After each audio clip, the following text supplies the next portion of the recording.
The belief that spirituality equates to being nice is a common misconception. As Professor Kees Waaijman said, spirituality is fundamentally about reconnecting with the original shape of humanity, which is seen as the image of God.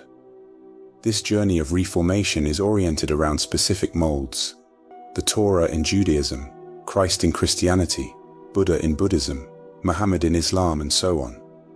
These molds serve as archetypes, guiding individuals on their spiritual paths.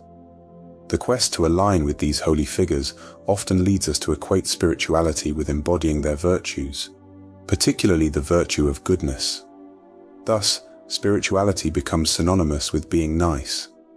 However, as Carl Jung wisely noted, every form of addiction is bad, no matter whether the narcotic is alcohol or morphine or idealism. This insight reveals a critical pitfall in our spiritual pursuits: the risk of becoming addicted to these seemingly unreachable spiritual ideals. When we become addicted to the ideal of being nice, we start to harshly judge any deviations from this ideal, whether they come from ourselves or others. This judgment leads to the suppression of our natural inclinations in pursuit of divine perfection, with the hope of attaining paradise or nirvana, depending on our belief system. Along the way, we also expect to receive love and acceptance from those around us, and anticipate that our lives will improve and that pain and suffering will diminish. Yet this seldom happens, and the reason is simple. Spirituality is not about being nice. Don't get me wrong, my friend. If you can be nice during your spiritual journey without forcing yourself, and if you can support both yourself and others along the way, then by all means, be nice. It's wonderful to be kind and helpful, but being nice should not be the main focus. Spirituality is about something much deeper and more profound. That is truth. As the spiritual teacher Adyashanti said, spirituality is coming into the realization of what is real. This means that the true purpose of spirituality is to understand and connect with what is genuinely real and true. So how can you discover what is real? The answer lies in being authentic and living according to your own truth. Think about it. How can you ever find what is real if you are not honest with yourself? If you are always pretending to be nice just to be accepted and loved by others, or to earn some kind of spiritual reward, you are not being true to yourself. You are living a lie. And how can you find the ultimate truth if you cannot even live in your own truth? Express your real thoughts and feelings, and follow what your heart truly desires. In the famous novel, The Brothers Karamazov by Fyodor Dostoevsky, there is a powerful quote: "Above all, don't lie to yourself.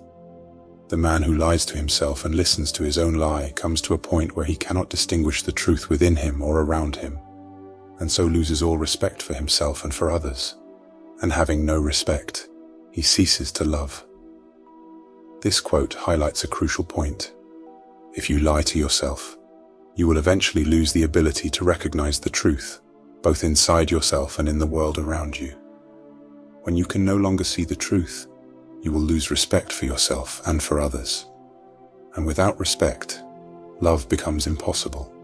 So, the essence of spirituality is not about being nice to fit in or to earn approval. It's about being real with yourself and others. It's about embracing your true self, even the parts that are not always pleasant or nice. Life is a journey we all share, whether we see it as a spiritual path or just the passage of time. We can learn a lot from people at the end of this journey, and their wisdom often revolves around one crucial element. That is the truth. Bronnie Ware, who cared for dying patients for 8 years, recorded their most common regrets. Here are the top 3. 1. I wish I lived a life true to myself, not a life other people expected of me. 2. I wish I hadn't worked so hard. 3. I wish I had the courage to express my feelings. Some might think that only the first regret directly relates to truth. However, when we look closer, we see that all these regrets are deeply connected to living truthfully. The most common regret, wishing to have lived a life true to oneself, speaks directly to the core of truth.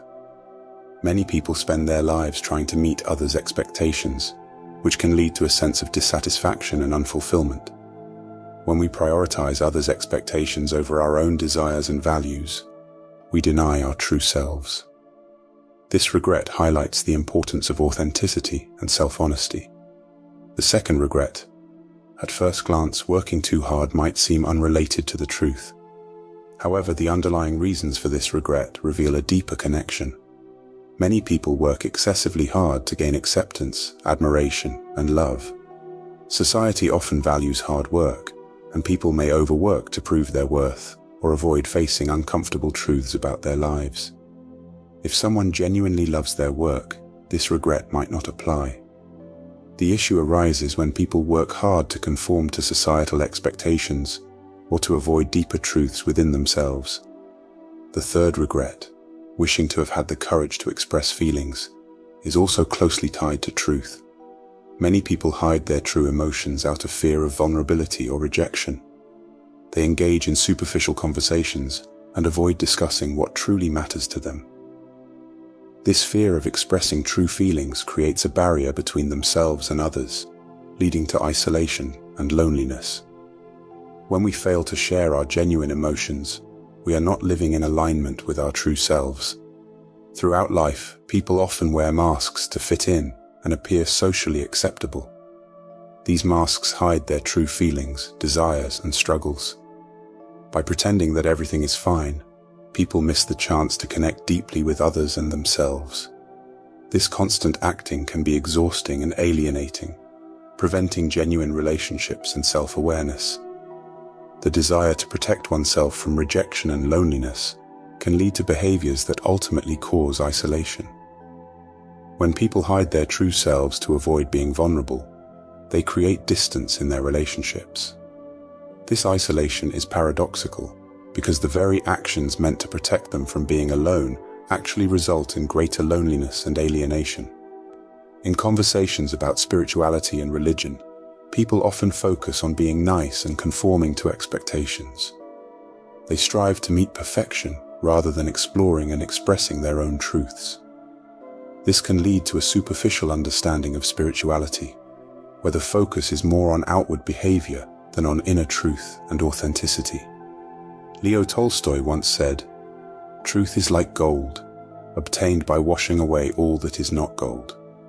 This metaphor invites us to examine our lives and identify what is not true, what is not valuable, and what does not serve our genuine selves. So ask yourself, what in your life is not gold? What is not true? To find the answers, you need to set aside societal expectations, parental expectations, and even your own conditioned self-image. Society often dictates what success looks like, what happiness should be, and how we should live our lives. Parents may have their dreams and aspirations for us, shaped by their own experiences and desires. Friends and peers can influence us with their perceptions and judgments, and we ourselves can get caught in a web of our own making, constructing an identity based on external validations and internal fears. But these are not the truths we should live by. They are not the gold we seek. To find the truth, you must go deep within your psyche and ask a simple yet profound question. What do I truly want in this life? This question requires honesty and introspection. Are you living a life that aligns with your true desires and values, or are you comfortably numbing yourself with lies? Are you actively taking steps to manifest your dreams, or are you moving against them, stuck in a cycle of inauthenticity? Be honest with yourself. It's okay to be vulnerable. Being true to yourself is not always easy, but it is necessary for a fulfilling life. Carl Jung reminds us of this profound truth. Your vision will become clear only when you can look into your own heart. Who looks outside dreams. Who looks inside awakes. Jung's words encourage us to look within rather than outside for help. The solutions and clarity you seek are already within you. By turning inward and embracing your true self, you can begin to live a life that is genuinely yours, free from the deceptive influences of comparison and measurement against others. Each person's path is unique. There is no single way that applies to everyone. The only path that truly matters is the one that aligns with your own heart and soul. Other paths may deceive and tempt you, leading you away from your true self. But when you look within, listen to your inner voice, and follow the way that is inherently yours, you fulfill your unique purpose and potential. My friend, living a life true to oneself requires being honest about your feelings, your desires, and your needs. It means expressing yourself authentically, without fear of judgment. This can be challenging because it requires vulnerability and courage, but it is only through this authenticity that you can truly discover what is true. I hope you enjoyed watching my video. If you're still with me, please leave a comment saying, "My spiritual path is about what is real and true, not just being nice." I'll give your comment a heart. As always, wishing you a beautiful day.